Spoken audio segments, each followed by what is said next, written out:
Welcome to Mighty Married Moms. Join us at our kitchen table twice a week as the Mighty Married Moms, Debbie, Linda, Wendy, invite spectacular guests to weigh in on staying sexy, vibrant, and healthy, building marriages with soul-satisfying connection, raising happy, healthy, successful kids. Conversations with Mighty Married Moms will bring you closer to the life you really want. Episode 137. Hi, this is Wendy Williams, and marriage happiness is way possible. ConnectAgain.org is very happy to sponsor Mighty Married Moms. We are partners in bringing you closer to the life you really want. Visit us today for marriage boosts at ConnectAgain.org.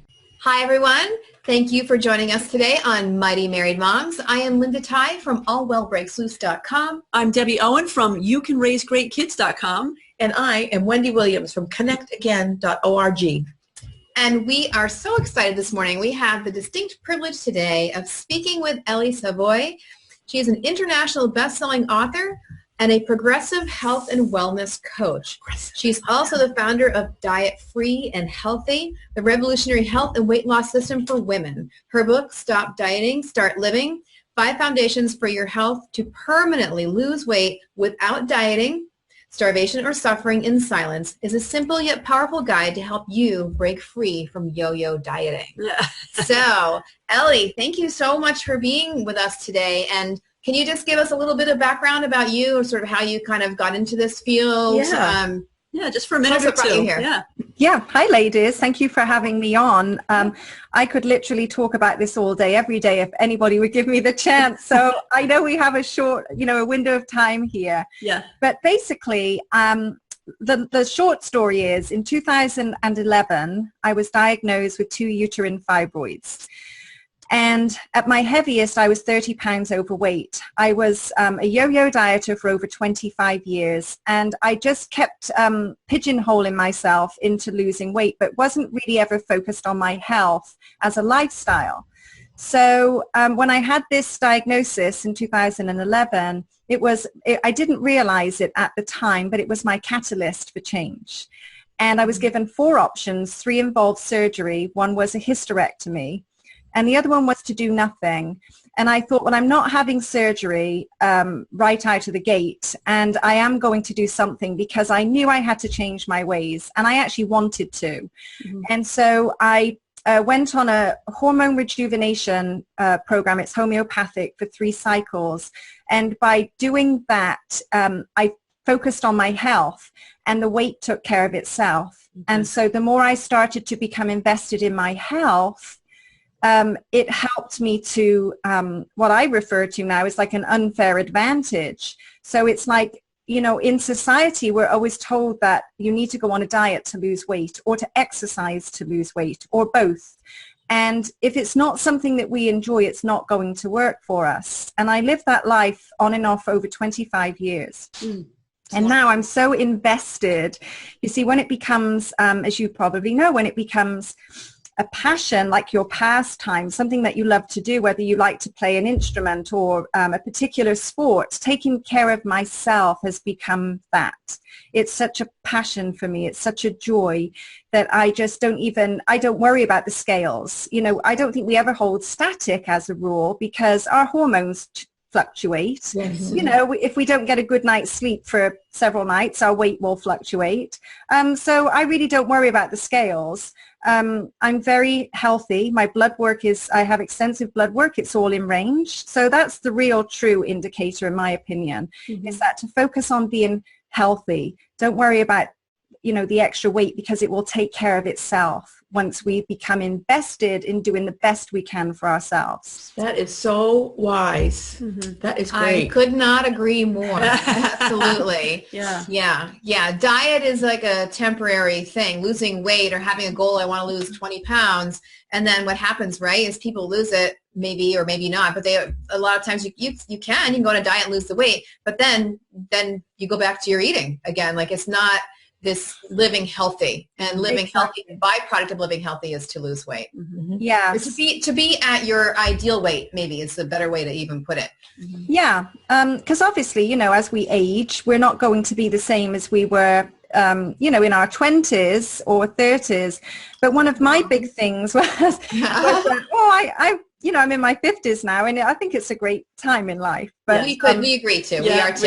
We love it. And I think so many women of our age group feel that if they have a weight struggle, that when you've been on a diet so many times and you know that they work when you're on them and then they don't when you stop, it becomes almost like we lose the motivation to do it again because we know what the end result will be. Mm-hmm. And so we get into a state of feeling frustrated because it's either, well, I have to be overweight or I have to be on a diet. And I'm offering, I offer now, I'm so thrilled to be able to help other women in this area because it's not one or the other. There's a nice in between. And like I said, when we focus on the health, then we become invested, and that's when the magic really starts to happen. So Ellie, what are some of the things that you encourage your clients to do in terms of focusing on their health? Well, in my book, I never realized at the time, like I said, that I would be able to frame it out this way. So it's basically 5 P's, and the first P is priorities, and I refer to it. I also teach this now in a course. The book is a really great start, but of course you can only put so much into a book. Right. But I refer to priorities as like the foundation of a house. Diets, let's say, are like, or cleansing. Let's say people say, I've got to get rid of all the sugar. I need to cleanse my body and detox. That is like putting on the roof before you even have the walls up and the foundation in place, because it's too much too soon. It's not going to, it can't be supportive because we've taken steps in an order that isn't sustainable. Okay. So if we try to put the framework of a house, let's say, in gravel, it's not going to last. Right. So when we start with priorities, that's really the foundation. And when you have a solid foundation for anything, it's going to last. Like a bank won't give a mortgage on something that isn't built on a solid foundation. Mm-hmm. So it's the same with ourselves. We invest in a property and we get a mortgage, but what about our health? It's our most important asset, really, because we may not realize it until we don't have it. Okay. And my pattern was always to go like, the Energizer Bunny, burn out, and then, rebuild myself up, and then I'd be off again until the next time. It was not a healthy pattern at all. What's one of the foundational principles then, the priorities? The priorities is really to acknowledge yourself, that as women we're taught, it just seems natural to us to put everything and everybody else first. But really, our loved ones, whether they're children or grown-ups, young children or grown-ups in our lives, it's a worry to them if we're not well. Yeah. And I know there's so much pressure today with children, kids just, if they don't have the latest and best of everything, there's the peer pressure. There's so much available today. And I think there's so much pressure on parents to provide all this stuff. And there's often a cost for that, not just the financial cost, but the emotional, physical, depleting cost of that. And really, our loved ones, I think that it's a mindset shift, you see. So once we make that connection between we are the most important person in our own lives, not other people, because it's like on the plane, they tell us to put our own oxygen mask on first for a reason. Yes. We can't help other people if we're not there fully, if we're not well. We're alive, we can't help other people. Okay. And when I really connected with this, it was such a game changer for me because I'm a real giver. I love to help out. I'm very active in my community, but I was even more active in the past. Like my calendar was literally chock-a-block with appointments, one thing to the next, volunteer work, home life, you name it. We're all busy. Yep. But I draw the line in the sand now. It's not even work anymore. But I asked myself, can I still take care of me if I sign up for that? And if it means that something has to go, like I exercise regularly and I love to do that, I go to a farm actually that has it's a big health food store there. It's about a 40-minute ride each way, but it's a scenic ride up the Taconic Parkway. You'll know the Taconic Parkway, Okay. probably. And there's no traffic, no stop signs, no traffic lights. It's a beautiful scenic drive. And it's a 2-hour round trip by the time I'm there shopping and everything. Mm-hmm. I love that. It feels like I'm on a field trip every week. So so I factor that into my schedule. Okay. So there's some sort of non-negotiables, if you will. Okay. Otherwise, we're just like sucked in. Mm-hmm. Something will always draw us in and take us away from ourselves. And, in the beginning, I teach people how to batch certain items, like to batch cook, so that you're not cooking. If you don't want to cook every day, you don't have to. Yeah. And it's amazing how difficult this seems for people in the beginning. And, anything new has a bit of a learning curve. Mm-hmm. So even that is just a reprioritization of things. Okay. So that we can actually start to implement this and it become a joy and not a chore. Great. One of the things that strikes me as you're talking about the fact of, putting yourself first and how that really does kind of, it just sounds even though I have heard it and I'm a nurse and I know, it's perfectly sound, sensible, but yet it is hard for women to do that. And what strikes me is if we were to watch our daughters or our sons or anybody else in our lives not put themselves first in some regard and not take care of themselves first, it would be very upsetting. We'd be like, you need to take care of yourself. You need to, whatever that might look like. It would be very easy to spot it in somebody else. And It would also be burdensome if they weren't taking care of themselves. Like, you're not eating right. So that means that I'm going to be the one that has to take you to the doctor all the time or whatever. Do you know what I mean? Like there's a ripple effect when each one of us isn't taking that personal responsibility that the rest of us all have to pick up, and you blow that up to society, to all of us taking care, the insurance issues or, coverage of people who aren't taking care of themselves and are chronically ill. You can just blow it up to a bigger number. But I really appreciate how you're framing that. It's very, very helpful. Great, thank you. I'm glad it's helpful. Yeah. Like I said, like anything new, it takes a bit of practice at first. Yeah. But it's once we decide something, it's easier then. It really starts with a decision. Instead of just being on the fence, sort of half in, half out, it's like if we go all in. But when I say that, another thing I was good at was what I call the all or nothing syndrome. I got to get all the junk out of the house because Monday is the day, And it sets us up for failure every time because it's too much too soon. Mm-hmm. So even with a lifestyle change, anything new, I refer to it as baby steps. Like when we watch a baby take its first step. It's a beautiful thing, They see how they can do that, but they might fall down, which they often do. They might have a little cry, but they naturally get back up and start again.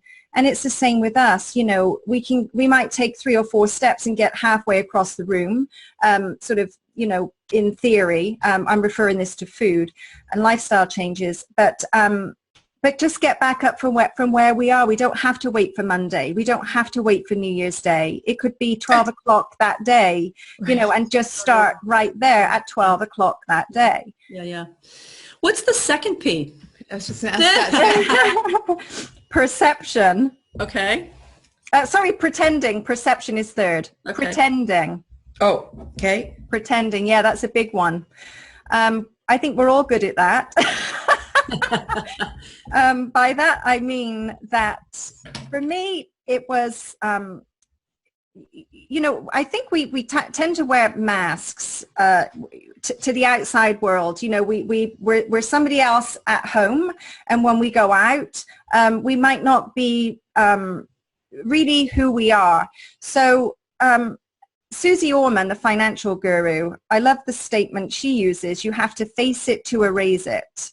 Okay. She's referring to finances, debt. Right. If we don't believe that something exists, we can't change it. Mm-hmm. So it's about taking a good, honest look at ourselves, gently, not with force or negative self-talk, we're often good at that too. Well, I'm not good enough. I'll never be this or that. But gently, just again, baby steps, start to uncover things, make a decision that really going to start to take these masks off and be true to myself.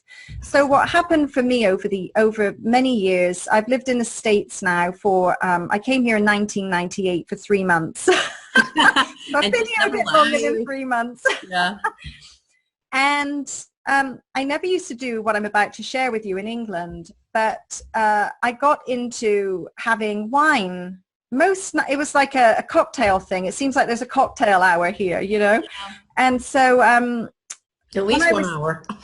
Pardon? At least 1 hour. Yeah, right. So it got into, I was drinking wine most nights, and I would never like hard liquor or anything, but sometimes 2 or 3 glasses a night. And for me, that was too much. And I would often wake up with a hangover or not feel great upon waking up because I didn't have good sleep. So I knew it wasn't ideal, but I never seemed to reel it in because I wasn't thinking about it during the day, or when I woke up, I didn't think there was a problem, but it was something that I knew was eating at me because it wasn't healthy. Okay. And so, of course, you gain weight, usually, empty calories, and the lack of sleep. So that was a big one for me that I got real about when I ventured into a healthy path. The other thing was when I turned 35, I said, oh, it's my metabolism slowing down. And then when I turned 40, I said, oh, it's my hormones. And so we tend to believe these things. And so it just becomes the excuse, somewhere where we can pin it, we can hang it on that hook. And that's that then. Or, I've never done this personally, but a lot of people will use their genes as the reason why something is the way it is. When genes are really, as you probably know, about 10% of the equation. Yep. It's a much smaller piece than we're led to believe.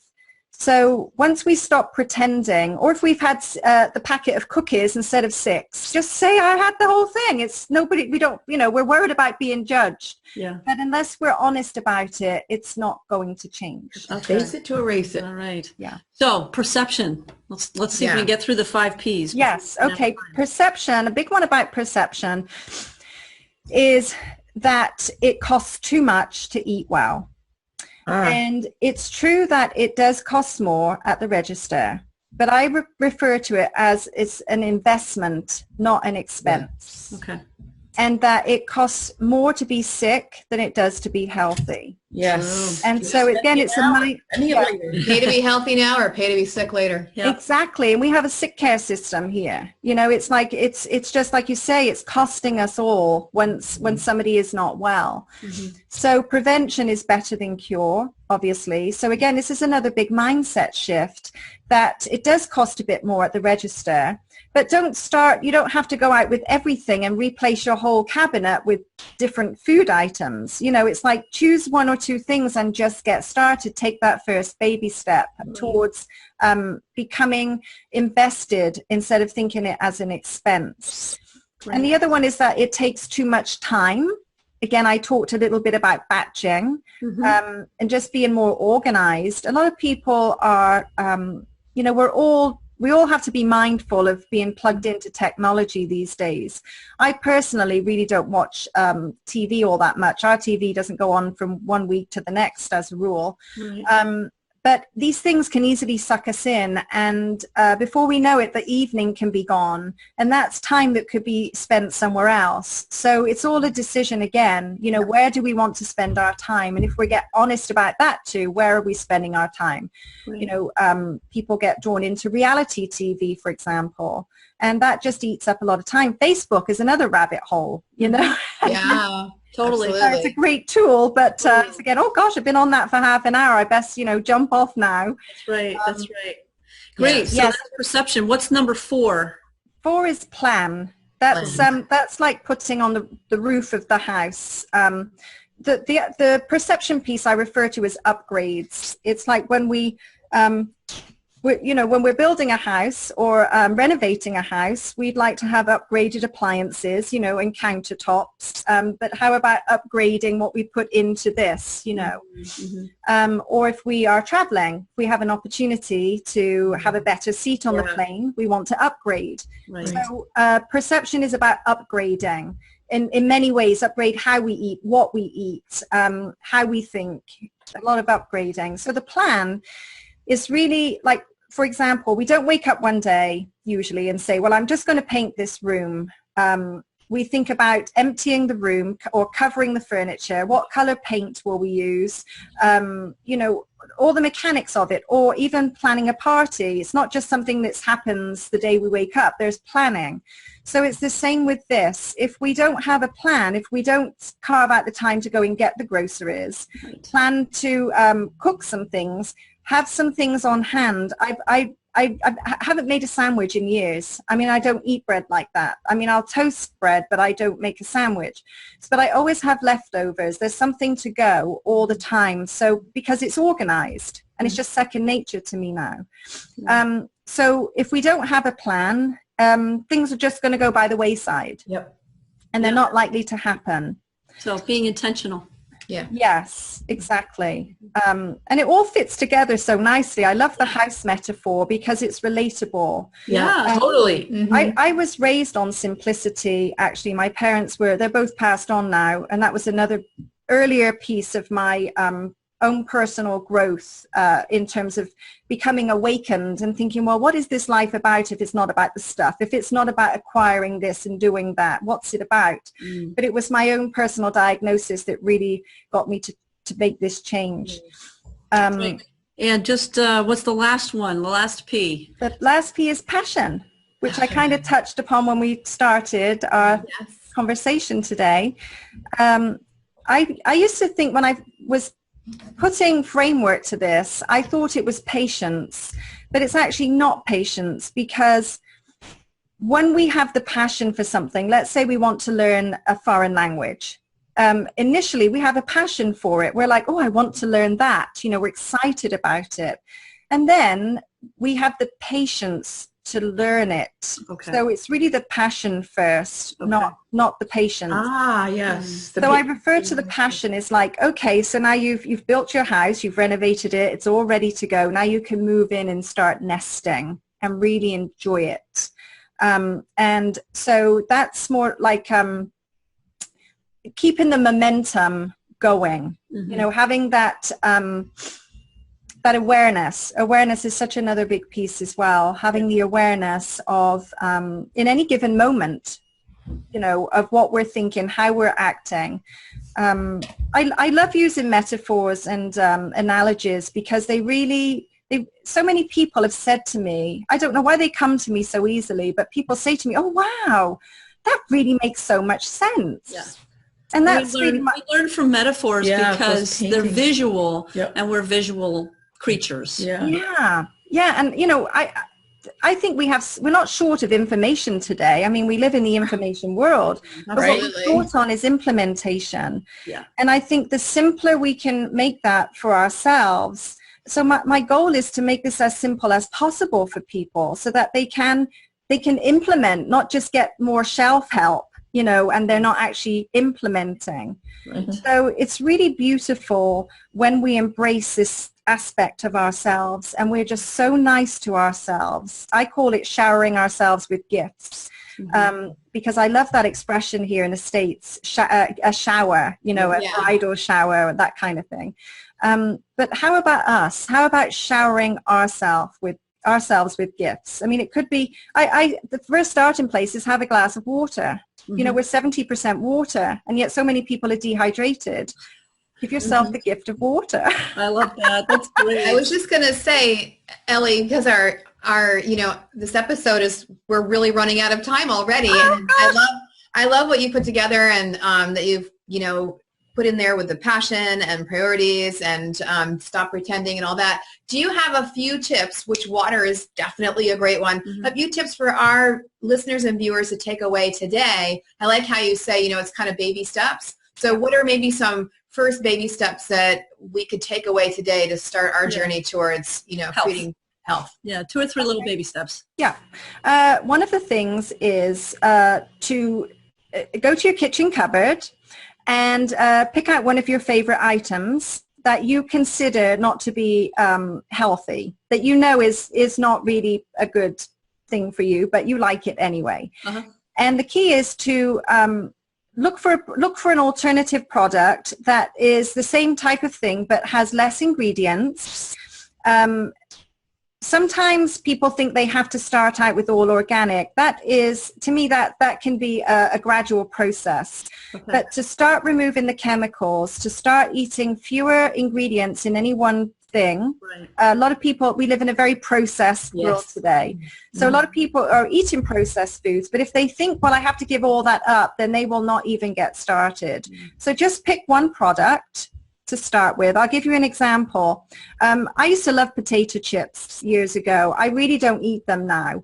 But when I was at this store I go to the other day, I happened to look at that section, and it's very small because it's not like a massive supermarket with aisles, dedicated to certain genres of food. Chips. So pardon? A whole aisle of Snacks, chips. like Yeah, there's a chips whole and aisle pretzels. of Oh, I can't stand supermarkets. They just drive me nuts. But anyway, so I looked at the potato chips and the pretzel type things. And even though some of them had the non-GMO genetically modified label on them, some of them, they had, I don't know, sustainably grown, let's say, all the kind of, great things. But when I looked at the ingredients, I also look at the nutritional label, but what's really more important, I think, is the actual ingredients.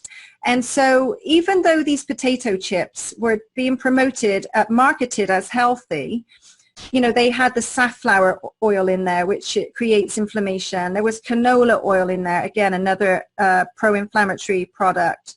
There was soy in there. Even though it was organic soy, it's still soy. And if somebody has a thyroid problem, soy is an endocrine disruptor. Okay. So just look at the label. It can be, that in itself could be a massive topic. Okay. But just pick one thing. If it's cookies, if it's potato chips, whatever your listeners' favorites are, just start with one thing, and that one thing can make a big difference. And also the water. We're most dehydrated when we wake up and most full of toxins upon waking. So if we have the water right away, it sets us up for a good bowel movement. That's important. Thank you, Oprah, for starting that conversation many years ago. I thought it was Katie Couric that started that one. Oh, was it? I thought it was Oprah. It doesn't matter. Yeah. Anyway, so those are two really powerful takeaways. I'd love to see people really run with that. That's great. That is Thank great you so for taking much. health by the The horns. horns. You can do this, ladies. Yeah, that's right. Because we're worth it. That's right. Awesome. That's right. So, That's right. so Ellie, so we have to close. What we would love is for you to share with our listeners and viewers how to find you, your website, any new projects you have coming up that you would like to tell us about, how people can work with you. Yeah, I'd love to. My website is my name. It's elliesavoy.com. And they can actually get a free book there. You just put in your name and email, and I'm not going to bombard anybody with emails. That's not why I'm doing this, so I can be constantly in your inbox. But I'd love to have a conversation with you, and so you can get a free copy of my book there. Great. And also I have, if someone wants to email me about my course, I have all this in a course format, which has lifetime membership. I actually recorded all the videos myself from here in my kitchen, where I'm showing you step by step how to implement and how to do the things we touched upon today. Great. So that's available. And if somebody would like to know about that, they can certainly email me about it. And I'd love to spell that out. Is it ELLIESAVOY? yes, that's it. All right, great. EllieSavoy.com. Perfect. Yes. Perfect. Okay. And, my social media buttons are on the website. Just Google my name. They'll find me. Okay, Yeah. great. Excellent. Oh, great. Well, Health, thank you. health first, weight loss second. I like it. Yeah. Yeah. Well, weight loss is the The side effect for the good health, byproduct, right? It's yeah. the byproduct. It is. Yeah. Thank- Ladies, thank you so much. Thank you for being with us today, and thank you to our viewers and listeners. This is Mighty Married Moms, and if you could go to iTunes and give us a rating and review, we would so appreciate that. Tell all your friends about us. We have many great episodes. You'll definitely want to share this episode with all of your friends and family. So have a great day, and we have more to come. We'll see you next time. Bye. Thanks. Take care. Bye, everybody. Bye-bye. Bye. Thank you for joining us for this episode of Mighty Married Moms. Tune in twice a week on Mondays and Thursdays to meet fascinating and inspiring guests who will help you create the life you've always wanted. You can find these episodes and special gifts just for you at mightymarriedmoms.com, as well as a link to our Facebook community, where we continue the conversation around the kitchen table. Please also help share the love by leaving a review on iTunes. We'll see you next time.